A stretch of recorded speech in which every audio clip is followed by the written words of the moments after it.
Hello students, welcome back to my YouTube channel. ನಾನು ನಿಮಗೆ ಇವತ್ತಿನ ವಿಡಿಯೋದಲ್ಲಿ ITRS ಸಬ್ಜೆಕ್ಟ್ನಲ್ಲಿ TDS ಅಲ್ಲಿ ಸೊಲ್ಯೂಷನ್ ಹೇಗೆ ಮಾಡಬೇಕು ಅನ್ನೋದನ್ನು ತಿಳಿಸ್ಕೊಡ್ತಾ ಇದ್ದೀನಿ. TDS ಅಂತಂದರೆ ಟ್ಯಾಕ್ಸ್ ಡಿಡಕ್ಟೆಡ್ ಎಟ್ ಸೋರ್ಸ್. ಕೆಲವೊಂದು ಇನ್ಕಮ್ಗಳು ನಮ್ಮ ಅಕೌಂಟಿಗೆ ಬರಬೇಕಾದ್ರೇ ಟ್ಯಾಕ್ಸ್ ಕಟ್ಟಾಗಿ ಬರುತ್ತೆ. ಎಷ್ಟು ಟ್ಯಾಕ್ಸ್ ಕಟ್ಟಾಗಿ ಬರುತ್ತೆ ಅನ್ನೋದನ್ನು ಕ್ಯಾಲ್ಕುಲೇಷನ್ ಮಾಡೋದೇ TDS, tax deducted at source. For example, ಕರ್ನಾಟಕದಲ್ಲಿ ಲಾಟ್ರಿ ಟಿಕೆಟ್ ಇಲ್ಲ. ಒಂದು ವೇಳೆ ನೀವು ಕೇರಳಕ್ಕೆ ಹೋಗಿ ಏನಾದರೂ ಲಾಟ್ರಿ ಟಿಕೆಟ್ ತೊಗೊಂಡಿದ್ರೆ ಒಂದು 2 ಲಕ್ಷ ರೂಪಾಯಿ ಲಾಟ್ರಿ ನಿಮಗೆ ಹೊಡೀತು ಅಂತ ಅಂದ್ಕೊಳ್ಳೋಣ. 2 ಲಕ್ಷ ರೂಪಾಯಿ ಲಾಟ್ರಿಯಿಂದ ಅಮೌಂಟ್ ಸಿಗ್ತಾ ಇದೆ. ಬಟ್ ನಿಮ್ಮ ಅಕೌಂಟಿಗೆ 2 ಲಕ್ಷ ರೂಪಾಯಿ ಬರಲ್ಲ. ಲಾಟ್ರಿಗೆಲ್ಲ 30% ಟ್ಯಾಕ್ಸ್ ರೇಟ್ ಇದೆ. 2 3 6 60,000 ರೂಪಾಯಿ ಟ್ಯಾಕ್ಸ್ ಕಟ್ಟಾಗಿ ನಿಮ್ಮ ಅಕೌಂಟಿಗೆ 1,40,000 ರೂಪಾಯಿ ಮಾತ್ರ ಬರುತ್ತೆ. ಸೊ ಟ್ಯಾಕ್ಸ್ ಕಟ್ಟಾಗೇ ಬರುವಂಥದ್ದಕ್ಕೆ ನಾವು TDS ಅಂತ ಅಂತೀವಿ. TDS means tax deducted it source. ಹಾಗೆ ಎಲ್ಲದಕ್ಕೂ 30% ಅಲ್ಲ, ಬೇರೆ ಬೇರೆ ಇನ್ಕಮ್ಗಳಿಗೆ ಬೇರೆ ಬೇರೆ ಪರ್ಸೆಂಟೇಜ್ ಇದೆ. ಲಾಟ್ರಿಗೆ ಒಂಥರ, ಬ್ಯಾಂಕ್ ಡೆಪಾಸಿಟಿಗೆ ಒಂಥರ, ಡಿವಿಡೆಂಡಿಗೆ ಒಂಥರ. ನೀವೇನಾದರೂ ಇನ್ಶೂರೆನ್ಸ್ ಏಜೆಂಟ್ ಆಗಿದ್ದರೆ ಆ ಕಮಿಷನ್ನಿಗೆ, ನಿಮಗೆ ಸಿಗುವಂಥ ಕಮಿಷನ್ನಿಗೆ 1% ಒಂಥರ ಪರ್ಸೆಂಟೇಜು. ಸೊ ಬೇರೆ ಬೇರೆ ಇನ್ಕಮ್ಗಳಿಗೆ ಬೇರೆ ಬೇರೆ ಥರದ ಪರ್ಸೆಂಟೇಜ್ ಇರುತ್ತೆ. ಒಂದು ವೇಳೆ ಸ್ಯಾಲ್ರಿ ಇನ್ಕಮ್ ಆದರೆ ಸ್ಲ್ಯಾಬ್ ರೇಟ್ ಪ್ರಕಾರ, ಅಂದರೆ ನೀವು ಟೋಟಲ್ ಇನ್ಕಮ್ ಫೈಂಡ್ ಔಟ್ ಮಾಡಿಕೊಂಡು ಅವರ ಸ್ಯಾಲ್ರಿ ಇನ್ಕಮ್ ಫೈಂಡ್ ಔಟ್ ಮಾಡಿ ಆ ಸ್ಯಾಲ್ರಿ ಇನ್ಕಮಿಗೆ ಸ್ಲ್ಯಾಬ್ ಹಾಕಿ ಆ ಸ್ಲ್ಯಾಬ್ ಪ್ರಕಾರ ಏನು ಟ್ಯಾಕ್ಸ್ ರೇಟ್ ಬಂದಿರುತ್ತೋ ಅದ್ರ ಪ್ರಕಾರ ಕ್ಯಾಲ್ಕುಲೇಷನ್ ಮಾಡಬೇಕು. ಸೊ ಒಂದೊಂದು ಇನ್ಕಮಿಗೆ ಒಂದೊಂದು ಥರ. ನಾನಿಲ್ಲಿ ಎಕ್ಸಾಮಿಗೆ ಇಂಪಾರ್ಟೆಂಟ್ ಯಾವ್ದು ಕೇಳ್ತಾರೋ ಒಂದು 8 ಪಾಯಿಂಟ್ ಮಾಡಿ ಇಟ್ಟಿದ್ದೀನಿ. ಇವಿಷ್ಟನ್ನು ನೀವು ನೀಟಾಗಿ ನೋಟ್ ಡೌನ್ ಮಾಡ್ಕೊಳ್ಬೇಕಾಗತ್ತೆ. ಲಾಟ್ರಿಗೆ 30% ಟ್ಯಾಕ್ಸ್ ಕಟ್ಟಾಗುತ್ತೆ. ದೆನ್ ಸೆಕೆಂಡ್ ಒನ್ನಲ್ಲಿ ಇಂಪಾರ್ಟೆಂಟ್ ಎಲ್ಲವೂ ಬರುತ್ತೆ. Bank deposit, interest on securities, professional fees. ನೀವು ಯಾರಾದರೂ ಪ್ರೊಫೆಷನಲ್ಸಿಗೆ ಪೇಮೆಂಟ್ ಮಾಡ್ತಾ ಇದ್ದೀರಾ ಅಂದರೆ ಆಡಿಟರ್ ಅವರ ಇನ್ಕಮಿಗೆ, ದೆನ್ ಲಾಯರ್ ಇನ್ಕಮಿಗೆ, ಅವರೆಲ್ಲ ಪ್ರೊಫೆಷನಲ್ಸ್, ಅವರ ಫೀಸಿಗೆ 10% TDS ಕಟ್ಟಾಗುತ್ತೆ. Compensation for land acquisition, then premature withdrawal of PF, dividend, commission on sale of house, ಇವೆಲ್ಲದಕ್ಕೂ ಕೂಡ 10% TDS ಕಟ್ಟಾಗುತ್ತೆ. ದೆನ್ ರೆಂಟ್ ಫ್ರಮ್ ಬಿಲ್ಡಿಂಗ್, ಕಂಪ್ನಿಯವರು ಏನಾದರೂ ಬಿಲ್ಡಿಂಗನ್ನು ರೆಂಟಿಗೆ ಕೊಡ್ತಾ ಇದ್ದರೆ, ದೆನ್ ಇನ್ಶೂರೆನ್ಸ್ ಏಜೆಂಟಿಗೆ ಏನಾದರೂ ಕಮಿಷನ್ ಸಿಗ್ತಾ ಇದ್ದರೆ, ಕಮಿಷನ್ ಆನ್ ರಿಯಲ್ ಎಸ್ಟೇಟ್ ಆಗ 5%, ಬಿಲ್ಡಿಂಗ್ ರೆಂಟಿಗೆ 10%, ದೆನ್ ಎಲೆಕ್ಟ್ರಿಕ್ ಕಾಂಟ್ರಾಕ್ಟರಿಗೆ ಪೇಮೆಂಟ್ ಮಾಡ್ತಾ ಇದ್ದರೆ 1%, ಸಿವಿಲ್ ಕಾಂಟ್ರಾಕ್ಟರಿಗೆ ಪೇಮೆಂಟ್ ಮಾಡ್ತಾ ಇದ್ದರೆ 2%, ಯಾವುದಾದ್ರೂ ಇಮ್ಮೂವಬಲ್ ಪ್ರಾಪರ್ಟಿಯನ್ನು ಸೇಲ್ ಮಾಡ್ತಾ ಇದ್ದರೆ 1% TDS ಕಟ್ಟಾಗುತ್ತೆ. ದೆನ್ LICಯಿಂದ ಏನಾದರೂ ಅಮೌಂಟ್ ತೆಗಿತಾ ಇದ್ದರೆ 1%, ಬಿಲ್ಡಿಂಗನ್ನು ಸೇಲ್ ಮಾಡಿದ್ದಕ್ಕೆ 1%, ನಿಮ್ಮ ಮನೆಯನ್ನು ನೀವೇನಾದರೂ ಬಾಡಿಗೆ ಕೊಡ್ತಾ ಇದ್ದರೆ ತಿಂಗಳ ಬಾಡಿಗೆ 50,000 ರೂಪಾಯಿಗಿಂತ ಜಾಸ್ತಿ ಇದ್ದರೆ 5%. ಸೊ ಒಂದೇ ಸತಿ ನಿಮಗೆ ಎಲ್ಲ ಪರ್ಸೆಂಟೇಜ್ ನೋಡಿದಾಗ ಫುಲ್ ಕನ್ಫ್ಯೂಷನ್ ಆಗುತ್ತೆ. ಇಂಪಾರ್ಟೆಂಟ್ ಇದರಲ್ಲಿ ಎಲ್ಲದೂ ಎಕ್ಸಾಮಿಗೆ ಬರಲ್ಲ. ಒಂದಷ್ಟು ಎಂಟ್ರಿ ಫಾರ್ ಎಕ್ಸಾಂಪಲ್ ಈ 10% ಯಾವುದು ಅನ್ನೋದನ್ನು ಚೆನ್ನಾಗಿ ನೋಡ್ಕೊಳ್ಬೇಕು. ದೆನ್ ಇನ್ಶೂರೆನ್ಸ್ ಕಮಿಷನ್ ಸಾಧಾರಣ ಎಲ್ಲ ಪ್ರಾಬ್ಲಮಲ್ಲಿ ಕೊಟ್ಟಿರುತ್ತೆ, ಅದನ್ನು ನೋಡ್ಕೊಳ್ಬೇಕು. ಇಂಪಾರ್ಟೆಂಟ್ ಯಾವ್ದು ಅಂತಂದರೆ ಒಂದು ಇನ್ಶೂರೆನ್ಸ್ ಕಮಿಷನ್, ಇನ್ನೊಂದು ಅಮೌಂಟ್ ಫ್ರಮ್ LIC, ಇನ್ನೊಂದು ಮನೆ ಬಾಡಿಗೆ, ಹೌಸ್ ರೆಂಟ್. ದೆನ್ ಈ ಸೆಕೆಂಡ್ ಒನ್ ಎಂಟ್ರಿ ಮಾತ್ರ very very important. First one second ಒನ್ನಲ್ಲಿ ನೀವೆಲ್ಲ ಕಲ್ತ್ಕೊಳ್ಬೇಕಾಗುತ್ತೆ. 5%ಅಲ್ಲಿ ಇನ್ಶೂರೆನ್ಸ್ ಕಮಿಷನ್ ಒಂದು ಓದ್ಕೊಂಡ್ರೆ ಸಾಕು. ದೆನ್ LIC, ಹೌಸ್ ರೆಂಟ್, ಇವಿಷ್ಟು ಎಕ್ಸಾಮಿಗೆ ಬರುವಂಥ ಎಂಟ್ರಿ. ಇವಿಷ್ಟನ್ನು ನೀಟಾಗಿ ಓದ್ಕೊಳ್ಳಿ. ಪ್ರಾಬ್ಲಮ್ ಓದ್ತಾನೆ ಆ ಅಮೌಂಟ್ ಏನು ಅನ್ನೋದು ನಿಮಗೆ ಗೊತ್ತಾಗುತ್ತೆ. ಸೊ ಕ್ವಶನ್ ಹೇಗೆ ಕೇಳ್ತಾರೆ ಅಂತಂದರೆ, ಇಲ್ಲೊಂದು ಕ್ವಶನ್ ಇದೆ ನೋಡಿ. Calculate TDS in the following case. Winning from horse ರೇಸ್ರಿಂದ 1,50,000 ರೂಪಾಯಿ ಗೆಲ್ತಾ ಇದ್ದೀರಾ. ಹಾಗಾದರೆ ಎಷ್ಟು ಟ್ಯಾಕ್ಸ್ ಕಟ್ಟಾಗುತ್ತೆ? ನಾನಿಲ್ಲಿ ಸ್ಟಾರ್ಟಿಂಗಲ್ಲಿ ಫಸ್ಟ್ ಪಾಯಿಂಟ್ ಬರ್ದಿದ್ದೀನಿ ನೋಡಿ. ಯಾವುದೇ ಥರ ಕ್ಯಾಶುವಲ್ ಇನ್ಕಮ್ ಇದ್ದರೆ 10,000 ರೂಪಾಯಿಗಿಂತ ಜಾಸ್ತಿ ಇದ್ದರೆ ಮಾತ್ರ ಅಮೌಂಟ್ ಕಟ್ಟಾಗುತ್ತೆ. ಅಮೌಂಟ್ ಸಾಧಾರಣ ಎಲ್ಲ ಜಾಸ್ತಿ ಬರುವಂಥದ್ದೇ ಎಂಟ್ರೀಸ್ ಕೊಟ್ಟಿರ್ತಾರೆ. ಬಟ್ ಪ್ರಾವಿಷನ್ಸ್ ನಿಮಗೆ ಗೊತ್ತಿರಬೇಕು. 10,000 ರೂಪಾಯಿಗಿಂತ ಜಾಸ್ತಿ ಇದೆಯಾ? 10,000 ರೂಪಾಯಿಗಿಂತ ಜಾಸ್ತಿ ಇದೆ, 30% ಕಟ್ಟಾಗುತ್ತೆ. 15 3 45,000 ರೂಪಾಯಿ ಕಟ್ಟಾಗುತ್ತೆ. ಫಸ್ಟ್ ಕೇಸಿಗೆ ಆನ್ಸರ್ 45,000.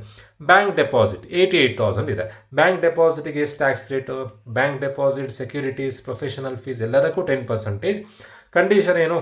ಅಮೌಂಟು 40,000 ರೂಪಾಯಿಗಿಂತ ಜಾಸ್ತಿ ಇರಬೇಕು. 88,000 ರೂಪಾಯಿ ಇದೆ. ಸೊ ಎಷ್ಟು ಪರ್ಸೆಂಟೇಜ್ ಟ್ಯಾಕ್ಸ್ ಕಟ್ಟಾಗುತ್ತೆ? 10%. Amount received from LIC policy, LICಯಿಂದ ಅಮೌಂಟ್ ಏನಾದರೂ ನಿಮಗೆ ಸಿಗ್ತಾ ಇದ್ದರೆ ಪ್ರತಿ ವರ್ಷ ನೀವು ಪ್ರೀಮಿಯಂ ಕಟ್ತೀರಾ. ಒಂದು 20 ವರ್ಷ ಆದಮೇಲೆ ಅಮೌಂಟ್ ತೆಗಿಬೋದು ನೀವು. ಆ ಅಮೌಂಟಿಗೆ ಅಮೌಂಟ್ ವಿತ್ಡ್ರಾನ್ ಫ್ರಮ್ LIC ಅಂತ ಅಂತೀವಿ. 1 ಲಕ್ಷಕ್ಕಿಂತ ಜಾಸ್ತಿ ಇದ್ದರೆ 1% ಟ್ಯಾಕ್ಸ್ ಕಟ್ಟಾಗುತ್ತೆ. 1 ಲಕ್ಷಕ್ಕಿಂತ ಜಾಸ್ತಿ ಇದೆ, ಇಲ್ಲಿ 1% ಮಾಡಬೇಕು. ದೆನ್ 2,000 ಪೇಯ್ಡ್ ಟು ಆಡಿಟರ್ ಅಂತಂದರೆ ಪ್ರೊಫೆಷನಲ್ ಫೀಸ್ ಪೇಮೆಂಟ್ ಮಾಡ್ತಾ ಇದ್ದೀವಿ. ಅಮೌಂಟ್ 30,000 ರೂಪಾಯಿಗಿಂತ ಜಾಸ್ತಿ ಇರಬೇಕು. ನೋಡಿ, ಆ ಅಮೌಂಟನ್ನು ನೀವು ನೆನ್ಪಿಟ್ಕೊಳ್ದೇ ಇದ್ರೂ ತೊಂದರೆ ಇಲ್ಲ. ಏನಕ್ಕೆಂದರೆ ಸಾಧಾರಣ ಎಲ್ಲ ಪ್ರಾಬ್ಲಮಲ್ಲಿ ಜಾಸ್ತಿ ಇರುವಂಥ ಅಮೌಂಟೇ ಕೊಟ್ಟಿರ್ತಾರೆ. ಅಲ್ಲಿ ಏನು ಲಿಮಿಟ್ ಇದೆಯೋ ಅದಕ್ಕಿಂತ ಜಾಸ್ತಿ ಇರುವಂಥ ಅಮೌಂಟಿಂದ ಎಂಟ್ರೀಸ್ ಕೊಟ್ಟಿರ್ತಾರೆ. ಏನಾದ್ರು ಒನ್ ಆರ್ 2 ಕೇಸಸ್ನಲ್ಲಿ ಕಮ್ಮಿ ಇರುವಂಥ ಎಂಟ್ರೀಸ್ ಕೊಡ್ತಾರೆ. ಸೊ ನೀವು ಅಮೌಂಟು ನೆನ್ಪಿಟ್ಕೊಳ್ತೀರಾ, ಪರ್ಸೆಂಟೇಜು ನೆನ್ಪಿಟ್ಕೊಳ್ತೀರಾ ಅಂತಂದರೆ ಕನ್ಫ್ಯೂಷನ್ ಆಗುತ್ತೆ. ಪರ್ಸೆಂಟೇಜನ್ನು ನೆನ್ಪಿಟ್ಕೊಳ್ಳೇಬೇಕು. ಅಮೌಂಟ್ ನಿಮಗೆ ಪ್ರಾಬ್ಲಮ್ ಮಾಡ್ತಾ ಗೊತ್ತಾಗ್ತಾ ಹೋಗುತ್ತೆ. ನೆಕ್ಸ್ಟ್ ಇರುವಂಥದ್ದು ಮನೆ ಬಾಡಿಗೆ ಕೊಡ್ತಾ ಇದ್ದಾರೆ. ಮನೆ ಬಾಡಿಗೆ ಕೊಟ್ಟಾಗ ತಿಂಗಳು ಬಾಡಿಗೆ 50,000 ರೂಪಾಯಿಗಿಂತ ಜಾಸ್ತಿ ಇದ್ದರೆ ಮಾತ್ರ ಬರೀಬೇಕು. ಇಲ್ಲಿ 50,000 ರೂಪಾಯಿಗಿಂತ ಕಮ್ಮಿ ಇದೆ. ಸೊ ಫಿಫ್ತ್ ಒನ್ ಎಂಟ್ರಿ ನೀವು TDS ಕ್ಯಾಲ್ಕುಲೇಷನ್ ಮಾಡುವಂಥ ಅವಶ್ಯಕತೆ ಇಲ್ಲ. Amount from premature withdrawal of PF ಇಂದ ಏನಾದರೂ ದುಡ್ಡನ್ನು ತೆಗಿತಾ ಇದ್ದರೆ ಆಗಲೂ ಕೂಡ 10%. ಅಮೌಂಟ್ 50,000ಕ್ಕಿಂತ ಜಾಸ್ತಿ ಇರಬೇಕು. ಇಲ್ಲಿ 85,000 ಇದೆ, ಡೈರೆಕ್ಟಾಗಿ 10% ಮಾಡುವಂಥದ್ದು. ಇನ್ಶೂರೆನ್ಸ್ ಕಮಿಷನಿಗೆ 5% ಟ್ಯಾಕ್ಸ್ TDS ಕಟ್ ಆಗುತ್ತೆ. ದೆನ್ ಸೆಕ್ಯೂರಿಟೀಸಿಗೆ 10% TDS ಕಟ್ ಆಗುತ್ತೆ. ಡಿವಿಡೆಂಡಿಗೂ 10% TDS ಕಟ್ ಆಗುತ್ತೆ. ಸೊ ನಾನು ಆಲ್ರೆಡಿ ಹೇಳಿದ್ದೆ, ಫಸ್ಟ್ ಒನ್ ಸೆಕೆಂಡ್ ಒನ್ನಲ್ಲಿ ಎಲ್ಲದೂ ಓದ್ಕೊಳ್ಳಿ. ನೆಕ್ಸ್ಟ್ ನೀವು ಓದಬೇಕಾಗಿದ್ದು ಯಾವುದು ಅಂತಂದರೆ ಒಂದು ಇನ್ಶೂರೆನ್ಸ್ ಕಮಿಷನ್ ಓದ್ಕೊಳ್ಳಿ, ದೆನ್ ಅಮೌಂಟ್ ಫ್ರಮ್ LIC ಓದ್ಕೊಳ್ಳಿ, ಹೌಸ್ ರೆಂಟ್ ಓದ್ಕೊಳ್ಳಿ. ಇಷ್ಟರಲ್ಲಿ ಎಲ್ಲದೂ ಆಲ್ಮೋಸ್ಟ್ ಕವರ್ ಆಗುತ್ತೆ. ಸೊ ಈಗ TDS ಕ್ಯಾಲ್ಕುಲೇಷನ್ ಮಾಡೋದು ಹೇಗೆ ಅಂತಂದರೆ, ನಾನಿಲ್ಲಿ ಹೆಡ್ಡಿಂಗ್ ಹಾಕೊಂಡಿದ್ದೀನಿ, computation of amount of TDS ಅಂತ ಹೇಳಿ, serial number, particulars, amount, tax rate, TDS amount, ಎಲ್ಲ ಎಂಟ್ರೀಸನ್ನು ನಾನು ಇಲ್ಲಿ ಬರ್ಕೊಂಡಿದ್ದೀನಿ. ಫಸ್ಟ್ ಒನ್ ಇರೋದು ಯಾವುದು, ವಿನ್ನಿಂಗ್ ಫ್ರಮ್ ಹಾರ್ಸ್ ರೇಸ್. ಎಲ್ಲ ಎಂಟ್ರೀಸ್ ಬರ್ಕೊಂಡಿದ್ದೀನಿ, ಅವ್ರು ಕೊಟ್ಟಿರೋಂಥ ಅಮೌಂಟ್ ಬರ್ಕೊಂಡಿದ್ದೀನಿ. ಹಾರ್ಸ್ ರೇಸಿಗೆ ಎಷ್ಟು percentage tax rate, 30% tax rate. ನೀವು ಕಲಿಬೇಕಾಗಿದ್ದೇನು, ಟ್ಯಾಕ್ಸ್ ರೇಟ್ ಒಂದನ್ನು ನೆನ್ಪಿಟ್ಕೊಳ್ಬೇಕು. Interest on bank FD, bank FDಗೆ ಟ್ಯಾಕ್ಸ್ ರೇಟ್ ಎಷ್ಟು, ಬ್ಯಾಂಕ್ FDಗೆ ಸೆಕೆಂಡ್ ಒನ್ನಲ್ಲಿರುವಂಥ ಎಲ್ಲ ಎಂಟ್ರಿಗೂ 10%, ಬ್ಯಾಂಕ್ FDಗೆ 10%. ನೆಕ್ಸ್ಟ್ ಅಮೌಂಟ್ ಫ್ರಮ್ LICಯಿಂದ ದುಡ್ಡು ತೆಗಿತಾ ಇದ್ದರೆ 1%. ನೆಕ್ಸ್ಟ್ ಪ್ರೊಫೆಷನಲ್ ಫೀಸಿಗೆ 10%. ನೆಕ್ಸ್ಟ್ ಹೌಸ್ ರೆಂಟ್ 50,000ಗಿಂತ ಕಮ್ಮಿ ಇದೆ, ಸೊ ಬರೀಲಿಕ್ಕಿಲ್ಲ, nil. Premature PF withdrawal, PFಯಿಂದ ದುಡ್ಡು ತೆಗಿತಾ ಇದ್ದೀರಾ 10%. ದೆನ್ ಇನ್ಶೂರೆನ್ಸ್ ಕಮಿಷನ್ 15,000ಗಿಂತ ಜಾಸ್ತಿ ಇರಬೇಕು, 15,000ಗಿಂತ ಜಾಸ್ತಿ ಇದೆ, 5%. ಇಂಟ್ರೆಸ್ಟ್ ಆನ್ ಸೆಕ್ಯೂರಿಟೀಸ್ 10%, ಡಿವಿಡೆಂಡ್ ಕೂಡ 10%. ಆಲ್ಮೋಸ್ಟ್ 10% ಇರುವಂಥ ಎಂಟ್ರೀಸ್ ಜಾಸ್ತಿ ಇರುತ್ತೆ. ಸೊ 10% ಬರುವಂಥ ಎಲ್ಲ ಎಂಟ್ರಿಗಳನ್ನು ನೀವು ಕಲ್ತ್ಕೊಳ್ಬೇಕು. ದೆನ್ ಈಗ TDS ಅಮೌಂಟ್ ಫೈಂಡ್ ಔಟ್ ಮಾಡೋದು ಹೇಗೆ ಅಂತಂದರೆ, ಜಸ್ಟ್ ಮಲ್ಟಿಪ್ಲೈ ಮಾಡಿ ಬರೀಬೇಕು. 15 lakh ಇಂಟು 30%, 15 ಮೂರ್ಲಿ 45,000. Then 88,000 into 10%, 8,800. 1,20,000 ಇಂಟು 1%, 1,20,000ಗೆ 1% ಮಾಡಿದಾಗ 1,200 ಬರುತ್ತೆ. Next 2 lakh into 10%, 20,000. ನೆಕ್ಸ್ಟ್ ಇಲ್ಲಿ amount house rent, monthly rent 50,000ಗಿಂತ ಲೆಸ್ ದ್ಯಾನ್ 50,000 ಇದ್ದರೆ ಬರೆಯೋದು ಬೇಡ, ಮೋರ್ ದ್ಯಾನ್ 50,000 ಇದ್ದರೆ ಮಾತ್ರ ಬರೀಬೇಕು. ಬಟ್ ಹೌಸ್ ರೆಂಟ್ ಸ್ವಲ್ಪ ಕನ್ಫ್ಯೂಷನ್ ಆಗುತ್ತೆ ನಿಮಗೆ. ಒಂದು ವೇಳೆ ನೋಡಿ, ಈ ಪ್ರಾಬ್ಲಮ್ನಲ್ಲಿ ಕಂಪನಿಯವರು ಅವ್ರ ಮನೆಯನ್ನು ಬಿಲ್ಡಿಂಗನ್ನು ಬಾಡಿಗೆ ಕೊಡ್ತಿದ್ದಾರಾ ಅಥವಾ ಇಂಡಿವಿಜುವಲ್ ಬಾಡಿಗೆ ಕೊಡ್ತಿದ್ದಾರಾ ಅನ್ನೋದು ಇನ್ಫಾರ್ಮೇಷನ್ ಕೊಡಲಿಲ್ಲ. ಏನು ಇನ್ಫಾರ್ಮೇಷನ್ ಕೊಡದೇ ಇದ್ದಾಗ ಇಂಡಿವಿಜುವಲ್ ಅಂತ ಅಂದ್ಕೊಳ್ಬೇಕು ನಾವು. ಒಂದು ವೇಳೆ ಕಂಪನಿಯ ಡೀಟೇಲ್ಸ್ ಕೊಟ್ಟಾಗ ಆಗ ಬಿಲ್ಡಿಂಗಿನ rent more than 2,40,000 per annum rent, ಅಂದರೆ ಪರ್ ಮಂತ್ಲಿ ರೆಂಟು 50,000ಗಿಂತ ಜಾಸ್ತಿ ಇದ್ರೆ ಬರೀಬೇಕು. Percentage 10%.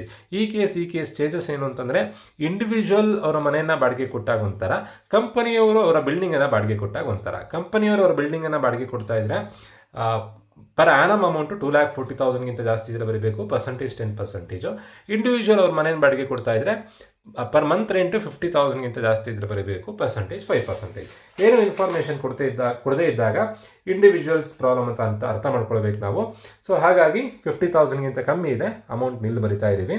Pre ಮೆಚರ್ withdrawal of PF 85,000 into 10% ಅಂತಂದರೆ 8,500. ಇನ್ಶೂರೆನ್ಸ್ ಕಮಿಷನ್ 24,000 ಇಂಟು 5%, 24,000ಕ್ಕೆ 10% ಅಂದರೆ 2,400 ಆಗುತ್ತೆ. 2,400 ಅರ್ಧ 1,200. 28,000ಕ್ಕೆ 10%, 2,800. Then dividend 50,000 into 10%, 5,000.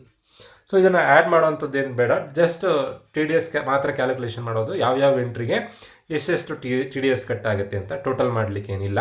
ಸೊ ಇಷ್ಟು ಮಾಡಿದ್ರೆ ನಿಮಗೆ ಎಕ್ಸಾಮ್ನಲ್ಲಿ 5 or 10 ಮಾರ್ಕ್ಸಿಗೆ ಕೇಳ್ತಾರೆ. 10 ಎಂಟ್ರೀಸ್ ಕೊಟ್ಟರೆ 10 ಮಾರ್ಕ್ಸಿಗೆ ಕೇಳ್ತಾರೆ, 5 ಎಂಟ್ರೀಸ್ ಕೊಟ್ಟರೆ 5 ಮಾರ್ಕ್ಸಿಗೆ ಕೊಡ್ತಾರೆ. ಸೊ ಇದರಲ್ಲಿ ನಿಮಗೆ ಇನ್ನೇನು ಚೇಂಜಸ್ ಬರುತ್ತೆ ಅಂತಂದರೆ, ಒಂದು ವೇಳೆ ಸ್ಯಾಲ್ರಿ ಇನ್ಕಮನ್ನು ಏನಾದರೂ ಕ್ವಶನಲ್ಲಿ ಕೊಟ್ಟಿದ್ರೆ, ಸ್ಯಾಲ್ರಿ ಇನ್ಕಮ್ ಕೊಟ್ಟಾಗ ನೀವು ಸ್ಯಾಲ್ರಿ ಇನ್ಕಮ್ ಅಂತ ಹೇಳಿ ಇಲ್ಲಿ ಬರ್ಕೊಂಡು ಡೈರೆಕ್ಟಾಗಿ TDS ಕ್ಯಾಲ್ಕುಲೇಷನ್ ಮಾಡಲಿಕ್ಕಾಗಲ್ಲ. ಸ್ಯಾಲ್ರಿ ಇನ್ಕಮ್ ಬರ್ಕೊಂಡು ಟ್ಯಾಕ್ಸ್ ಲಯಬಿಲಿಟಿ ಕ್ಯಾಲ್ಕುಲೇಷನ್ ಮಾಡಿ. ಟ್ಯಾಕ್ಸ್ ಲಯಬಿಲಿಟಿ ಹೇಗೆ, ಸ್ಲ್ಯಾಬ್ ಪ್ರಕಾರ ನಾವು ಓಲ್ಡ್ ರಿಜಿಮನ್ನೇ ಫಾಲೋ ಮಾಡ್ತಿರೋದು ಎಲ್ಲ ಕಾನ್ಸೆಪ್ಟಿಗೆ. 0 to 2.5, 2.5 to 5, 5 to 10 lakh ಆ ಥರ ಸ್ಲ್ಯಾಬ್ ಬರ್ಕೊಂಡು total tax liability find out ಮಾಡಿಕೊಂಡು ದೆನ್ ಮಂತ್ಲಿ ಇನ್ಸ್ಟಾಲ್ಮೆಂಟ್ ಎಷ್ಟಾಗುತ್ತೆ ಅಂತ ನೋಡಿ ಕ್ಯಾಲ್ಕುಲೇಷನ್ ಮಾಡಿ ಆಮೇಲೆ TDS ಅಮೌಂಟನ್ನು ಇಲ್ಲಿಗೆ ಬರೀಬೇಕು. ಸೊ ಆ ಥರದ ಪ್ರಾಬ್ಲಮನ್ನು ನಾನು ನಿಮಗೆ ಮುಂದಿನ ವೀಡಿಯೋಸಲ್ಲಿ ತಿಳಿಸ್ಕೊಡ್ತೀನಿ. ಹೋಪ್ ಎಲ್ರಿಗೂ ಈ ವಿಡಿಯೋ ಅರ್ಥ ಆಗಿದೆ ಅಂತ ಅಂದ್ಕೊಳ್ತಾ ವಿಡಿಯೋ ಮುಗಿಸ್ತಾ ಇದ್ದೀನಿ. Thank you.